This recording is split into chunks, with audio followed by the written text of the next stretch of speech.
आकाशवाणी भोपाल से प्रस्तुत हैं प्रादेशिक समाचार।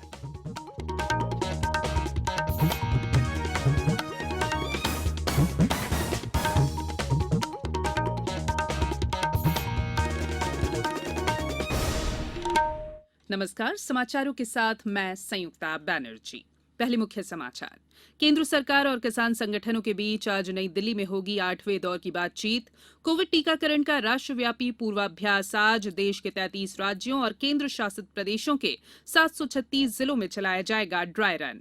प्रदेश के सभी 52 जिलों में कोरोना वैक्सीनेशन की तैयारियां पूरी। और पर्यटन एवं संस्कृति मंत्री ने कहा, प्रदेश में जल्द ही शुरू होगा आध्यात्म पर्यटन। सांची में बुद्ध पार्क और सुविधा केंद्र का किया उद्घाटन। अब समाचार विस्तार से। किसानों से संबंधित मुद्दों के समाधान के लिए केंद्र सरकार और किसान संगठनों के बीच आज नई दिल्ली में 8वें दौर की बातचीत होगी। कृषि मंत्री नरेंद्र सिंह तोमर ने 4 जनवरी को हुई बैठक में कहा था कि सरकार चाहती है कि किसान यूनियन 3 कृषि कानूनों पर बिंदुवार चर्चा करे, लेकिन कोई समाधान नहीं निकल पाया क्योंकि किसान संगठन इन तीनों कानूनों को रद्द करने पर अड़े रहे। केंद्रीय कृषि मंत्री ने कहा कि सरकार ने किसान नेताओं को बार बार आश्वासन दिया है कि वे उनके मुद्दों को हल करने के लिए प्रतिबद्ध है और दोनों पक्षों को सौहार्दपूर्ण समाधान निकालने के लिए सकारात्मक बातचीत के लिए आगे आने की जरूरत है। श्री तोमर ने दोहराया था कि न्यूनतम समर्थन मूल्य एमएसपी और मंडी प्रणाली पहले की तरह जारी रहेगी। कोविड टीकाकरण का दूसरा राष्ट्रव्यापी पूर्वाभ्यास आज किया जाएगा। इस बड़े पैमाने के पूर्वाभ्यास को 33 राज्यों और केंद्र शासित प्रदेशों के 736 जिलों में आयोजित किया जाएगा। इसका उद्देश्य वास्तविक टीकाकरण प्रक्रिया को सुगम बनाना है। लाभार्थियों के पंजीकरण और माइक्रो प्लानिंग सहित टीकाकरण अभियान की पूरी योजना का परीक्षण जिलाधिकारी की निगरानी में होगा।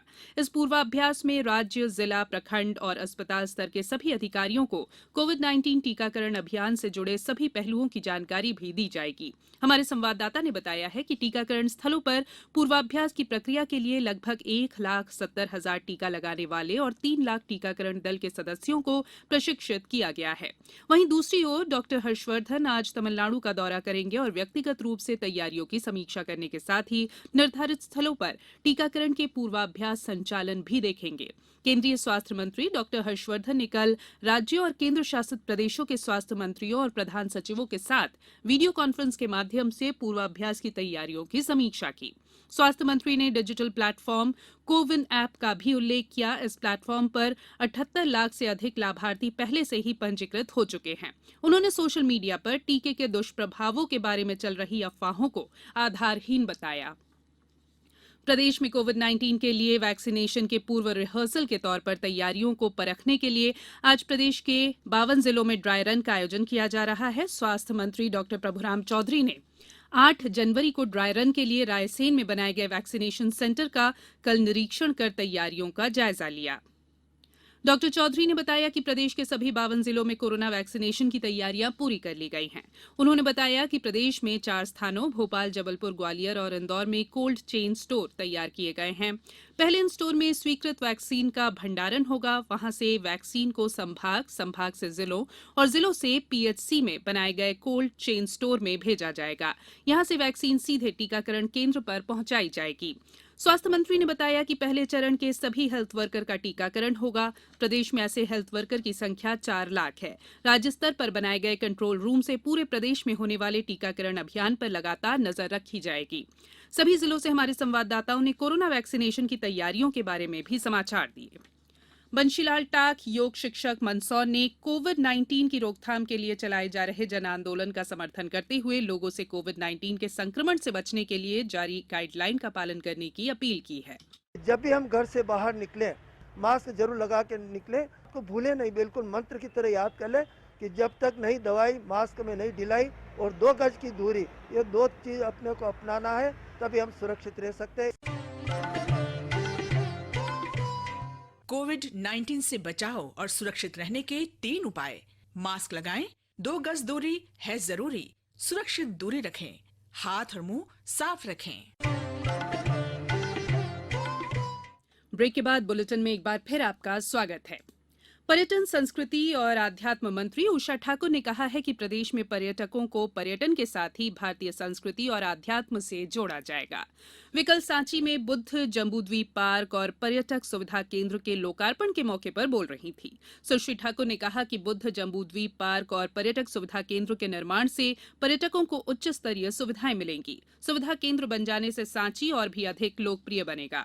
उन्होंने कहा कि सांस्कृतिक मूल्यों पर आधारित समाज के निर्माण के लिए संस्कृति, पर्यटन और आध्यात्म विभाग सतत रूप से काम कर रहा है। सुश्री ठाकुर ने कहा कि मूल्यों पर आधारित समाज और राष्ट्रवाद की संकल्पना को धरातल पर उतारने में पर्यटन, संस्कृति और आध्यात्म विभाग की भूमिका अहम है। पर्यटन मंत्री सुश्री ठाकुर ने कहा कि हम सिटी म्यूजियम के माध्यम से आने वाली पीढ़ी को सच्चा इतिहास बताना चाहते हैं। उन्होंने कहा कि गुरु नानक देव जी की 550वीं जयंती को दृष्टिगत रखते हुए सिख गुरुओं के बलिदानी पावन परंपरा पर सुंदर संग्रहालय बनाया जाएगा। मंत्री सुश्री ठाकुर ने प्रदेश में आध्यात्म पर्यटन को बढ़ावा दिया जाएगा, इस बात पर भी जोर दिया। इसके लिए महू की जानापाव पहाड़ी को चुना गया है। केंद्रीय शिक्षा मंत्री रमेश पोखरियाल निशंक ने इस वर्ष आईआईटी में प्रवेश परीक्षा तारीख और भारतीय प्रौद्योगिक संस्थाओं में प्रवेश पात्रता में छूट देने की घोषणा की है। उन्होंने कहा कि संयुक्त प्रवेश परीक्षा जेईई एडवांस 2021 इस वर्ष 3 जुलाई को कंप्यूटर पर आयोजित होगी और आईआईटी में कक्षा 12 से 75% अंक पाने की शर्त में ही छूट दी गई है। इस वर्ष ये परीक्षा आईआईटी खड़गपुर आयोजित करेगा। 51वें भारतीय अंतर्राष्ट्रीय फिल्म समारोह के लिए अंतर्राष्ट्रीय फिल्मों की सूची जारी कर दी गई है। प्रतिस्पर्धा खंड के लिए विश्व की श्रेष्ठ फिक्शन फिल्मों का चयन किया गया है। इनमें तियागो गुएदेस की द डोमेन, एंडर्स रिफ्न की द डार्कनेस और केविन कलेव की फेवररी जैसी बहुचर्चित फिल्में शामिल हैं। फिल्मोत्सव 16 से 24 जनवरी तक चलेगा। अब कुछ समाचार संक्षेप में। मुख्यमंत्री शिवराज सिंह चौहान ने कल प्रदेश में बनाए गए 2500 किचन शेड और 7100 पोषण वाटिकाओं का लोकार्पण किया। गुना कलेक्टर ने शासकीय भूमि पर अवैध रूप से किए गए कब्जे 4 दिनों में हटा लेने के निर्देश दिए हैं। प्रदेश के सभी जिलों में कृषक मित्र का चयन 26 जनवरी को ग्राम सभा में किया जाएगा। खंडवा में इसके लिए किसानों से आवेदन करने को कहा गया है। कटनी जिले में अभियान चलाकर महिला सुरक्षा के लिए ब्लैक स्पॉट चिन्हित किए जाएंगे, जिसके बाद इन स्थानों पर नगर निगम द्वारा स्ट्रीट लाइट लगाई जाएगी। डिंडौरी जिला महात्मा गांधी राष्ट्रीय ग्रामीण रोजगार गारंटी योजना के अंतर्गत श्रमिकों को गांव में रोजगार उपलब्ध कराने में राज्य में अग्रणी है। छतरपुर जिला कलेक्टर ने कल नगर पालिका का आकस्मिक निरीक्षण किया। महात्मा गांधी रोजगार गारंटी योजना के तहत छिंदवाड़ा में 75 निस्तारी तालाबों के निर्माण कार्य करवाए जा रहे हैं और पश्चिमी विक्षोभ के चलते नीमच में आज सुबह से ही बारिश हो रही है। इससे सर्दी का एहसास बढ़ गया है। अंत में बुलेटिन के मुख्य समाचार एक बार फिर। केंद्र सरकार और किसान संगठनों के बीच आज नई दिल्ली में होगी 8वें दौर की बातचीत। कोविड टीकाकरण का राष्ट्रव्यापी पूर्वाभ्यास आज देश के 33 राज्यों और केंद्र शासित प्रदेशों के 736 जिलों में चलाया जाएगा ड्राई रन। प्रदेश के सभी 52 जिलों में कोरोना वैक्सीनेशन की तैयारियां पूरी। और पर्यटन और संस्कृति मंत्री ने कहा, प्रदेश में जल्द ही शुरू होगा आध्यात्म पर्यटन। सांची में बुद्ध पार्क और सुविधा केंद्र का किया उद्घाटन। इस बुलेटिन में फिलहाल इतना ही। बुलेटिन के अंत में एक अपील, हमेशा ध्यान रखें, मास्क और 2 गज की दूरी, हाथ धोना भी है जरूरी। नमस्कार।